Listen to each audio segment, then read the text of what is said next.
What's going on? My name is Steph and welcome back to my channel, Mountain High Life. For today's video, I am going to be showing you around one of my favorite trails in Rocky Mountain National Park, the Deer Mountain Trail. But before we get into today's video, if you're into trail running, ultramarathon training, or mountain vlogs, consider subscribing. That's what I post here on my channel. Additionally, I'm going to be running my very first 100-mile race this summer. So if you care to follow along my journey, consider subscribing, but also I have my Strava and Instagram link down below where you can find and see some of my runs, training, and just additional photos and content. So Deer Mountain has so many great features to offer, like altitude, views, and even solitude. And I'm so excited to show you different aspects of the trail today. So without further ado, let's get to the run. Good morning. It is Saturday, May 17th, 2025, just about 6:40 a.m. I'm going to talk you through one of my favorite trails here in Rocky Mountain National Park, Deer Mountain Trail. We're going to do a summit, we're going to do a loop, and I am very excited to share this run with you. And I'll kind of discuss some of my favorite features, some things to know about the trail, as well as some views. So without further ado, let's go hop on trail and do some exploring.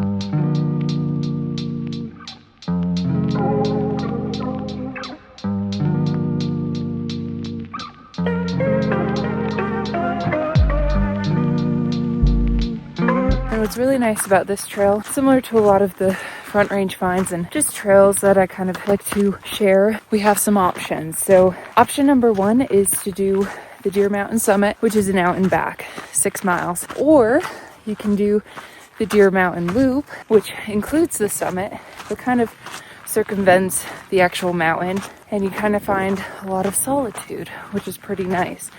So we're going to be doing the loop, but what's nice is I can kind of show you what the summit's like. This trail does start pretty close to 9,000 feet, so it's a great way to introduce some altitude and elevation without it just being an absolute shock to the system. And another really great thing about this trail is, although you're not above tree line hardly at all, you are going to be granted and gifted some incredible views pretty much the entire way. So getting started, you start climbing pretty quickly, but like I said, we're kind of in this like meadowish part of the trail. It's very beautiful. So we have some really nice views, the Bear Lake corridor down that way, as well as Long's Peak, Mount Meeker, Twin Sisters, the Estes Cone. Definitely got a lot of snow on some of these peaks, but we're gonna just kind of work on climbing. It's gonna be to the summit, 3 miles up. And if you just wanted to do the summit, 3 miles back. So not anything too crazy.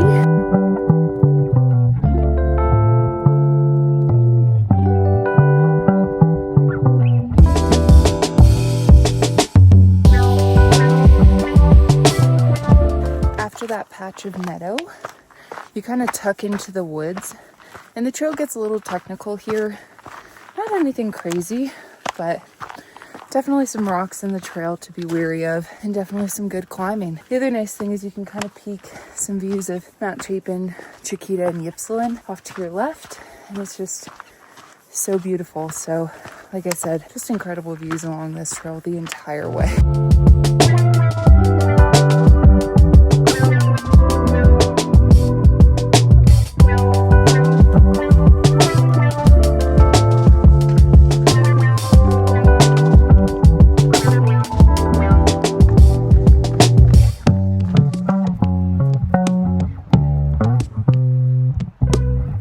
So just about 2.5 miles in, and we're at like 9,900 feet, so almost 10,000 feet. The trail actually has like this flat section, and you'll actually descend a little bit until we reach the junction or split, fork, whatever you want to call it, to head towards the summit. So we get to enjoy, after that little climb, a little bit of like downhill flat section. Now we'll kind of traverse through the woods until we get to the summit junction. Okay, so at 2.9 miles, we've reached the junction to the Deer Mountain Summit. Just a quick little spur and we'll go summit, and then we'll continue on our way.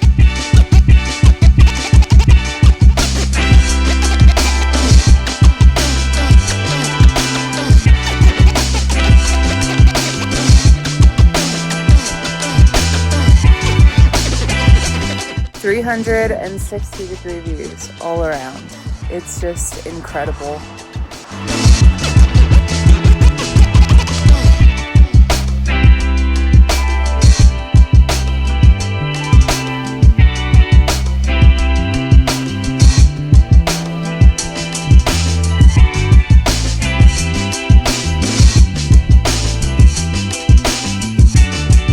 Pretty windy up here. I'm not going to hang around for too long because we do have to keep going to finish this loop, but it's just stunning. Unfortunately, it is kind of cloudy. It looks like we have like some weather kind of rolling in on the Bear Lake corridor, so we're not getting all the spectacular views you would when it's just a perfectly clear bluebird day, but that's okay. It just means you have to come check it out yourself, you know? And we're officially at 10,000 feet, so that's pretty cool. It's the high point for the day, but yeah. 10,000 feet. Might be my first time at 10,000 feet in 2025, so mission accomplished.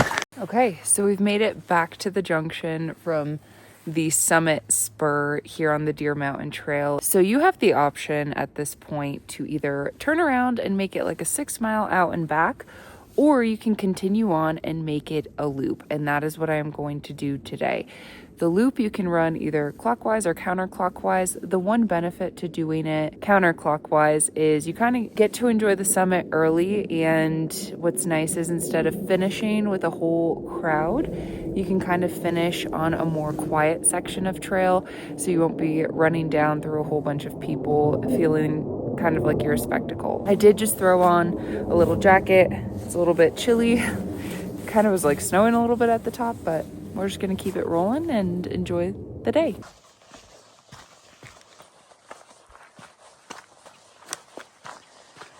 We're starting to descend some of these switchbacks, which are like kind of in the woods. I don't know, kind of not. It's very rocky around this area, but still some great views, but just some pretty good switchbacks. Like if you were to be doing the loop clockwise, it's definitely steep and tiring.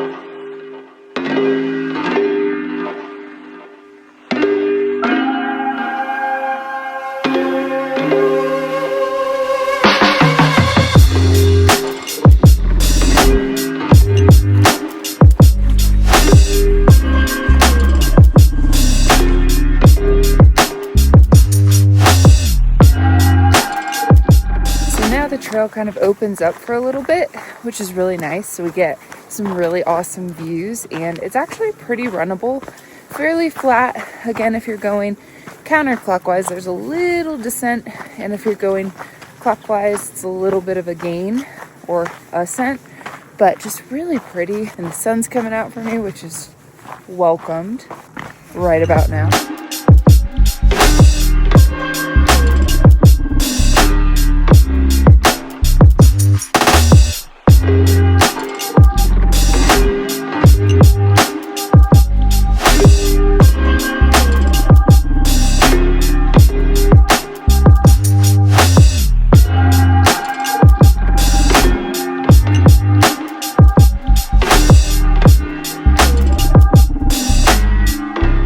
More of the eastern side of the mountain at this point, and we're getting some incredible views of Lumpy Ridge, which is a huge climbing area.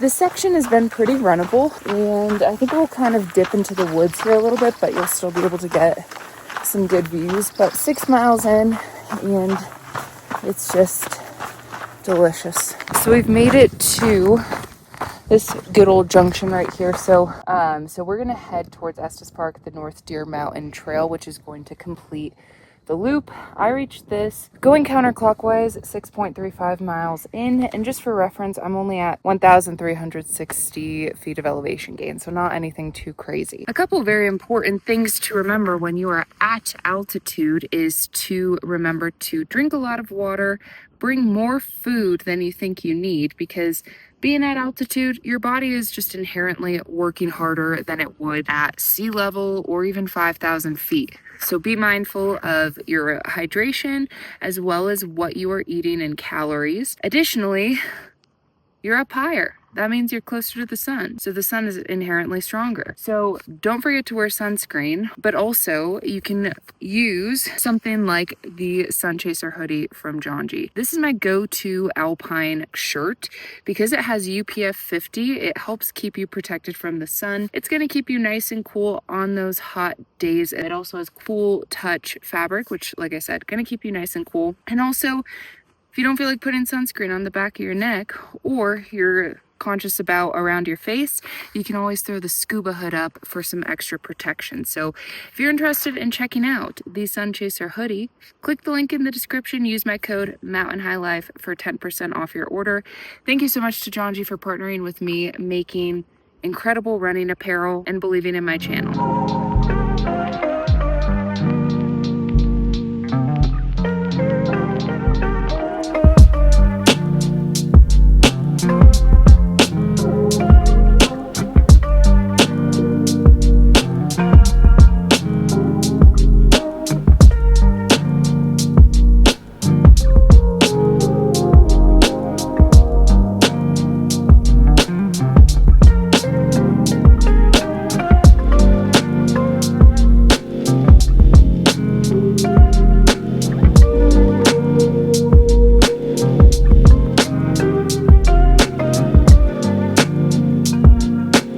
I know during the run I mentioned quite a few reasons why I love this trail so much, but I thought I would just break down a few pieces of information into further detail for you. I know I mentioned during the run quite a bit of reasons why I love Deer Mountain so much, and also showed you some of the incredible views the trail has to offer, but I did want to break down a few more pieces of information before closing out the video. So as far as the actual route goes, there's two options. You can do the 6 mile out and back and about 1,300 feet of climbing, which would just bring you to the summit and back to the trailhead, or you could do the Deer Mountain Loop, which is about 10.5 miles with just shy of 2,000 feet of elevation gain. The summit trail is great for hikers or those who are just looking to acclimate to the altitude without doing a super long effort, but also to get some great views. As for the loop, now having done it both counterclockwise and clockwise, I'm able to say that my personal preference is to do the loop counterclockwise.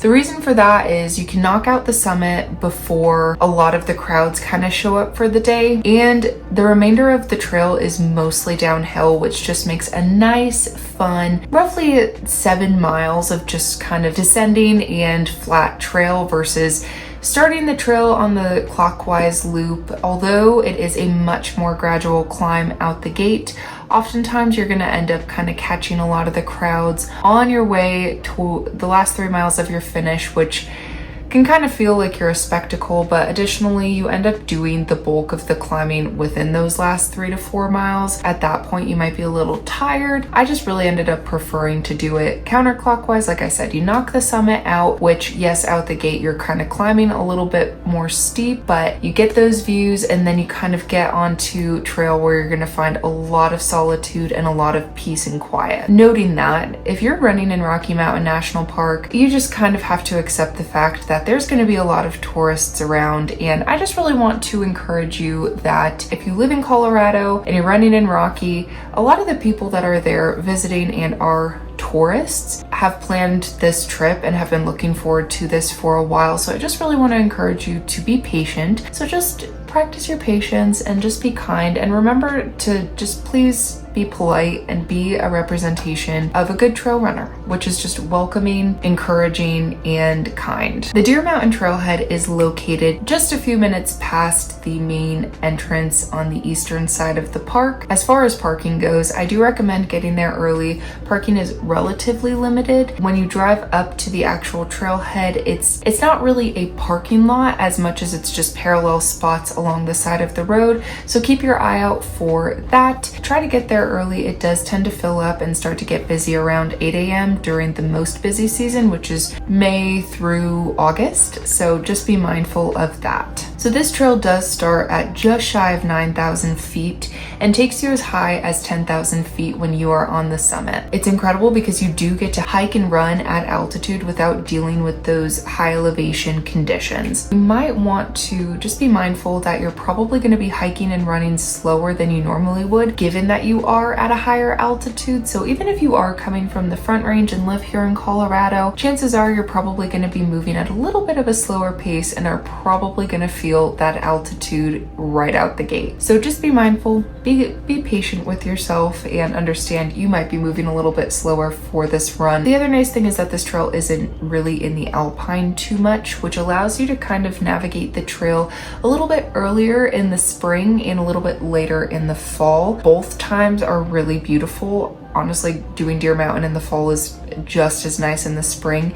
I didn't run into any snow on trail, but that doesn't negate the fact that you are in the mountains and weather can roll in quickly, so be prepared, have extra clothing, plan your route, be cautious, look online and try to gauge trail conditions based on others' trail reports. Just try to be as prepared as possible when doing this route. And I know I mentioned it earlier in the video as well, you are at 9,000 feet, so you are even closer to the sun than you would be in, let's say, Denver, Fort Collins, Boulder, or even in Estes Park. So bring your sun protection, wear sunscreen, wear a hat, wear sunglasses, or wear a John G. Sun Chaser hoodie. But in all seriousness, you really need to be prepared with good sun protection because you are closer to the sun. Just being at a higher altitude, your body's basic metabolic functions are going to be working in overdrive, and just be mindful that your body is doing extra work for you while you are at 9,000 feet. And like I said, know before you go, check trail conditions, be smart, be safe, and be respectful. Please be mindful of wildlife while out on the Deer Mountain Trail. On this particular day, I saw wild turkey, a fox, elk, deer, and I think that's it.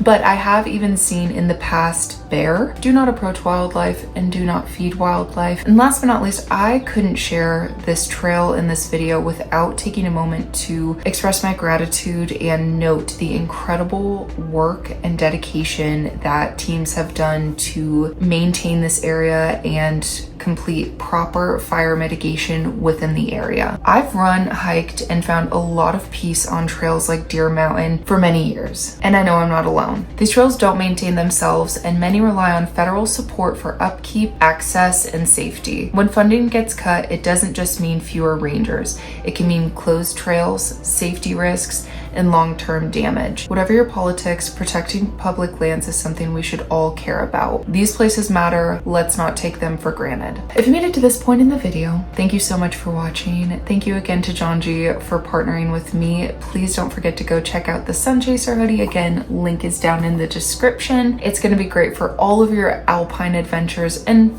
honestly all of your spring and summer adventures this year. Also, I love hearing from you guys when you do check out some John G gear, so leave me a comment for any recent John G purchases. I really do love hearing from you guys and seeing those. Also, if you run this trail, please let me know in the comments down below. And additionally, I did kind of start planning and mapping out a little video talking about my personal favorite trails to run within Rocky Mountain National Park. I will say it is a very subjective list of trails where personally for me, I don't like to go to crowded areas. I'd rather kind of go on more of the like hush trails. So if you're interested in seeing that, let me know in the comments down below. So all that to be said, whether you opt for the 6-mile summit or go for the full 10.5-mile loop, I can promise you that Deer Mountain will offer you incredible views that will be appreciated the entire run. This trail offers smooth single track as well as a few technical sections that'll keep you entertained and engaged. No matter what brought you here, the trail itself, the views, or the altitude, I can confidently say this will make for one epic trail adventure, and I really hope you get to check it out. So thank you so much for watching. I hope you have a great rest of your day. Thank you to all the individuals who helped with the fire mitigation along Deer Mountain, whether it was the Forest Service or individuals within the national park. You are appreciated and your work is not going unnoticed. Have a great rest of your day. Go check out Deer Mountain, and I'll see you in my next adventure. Bye.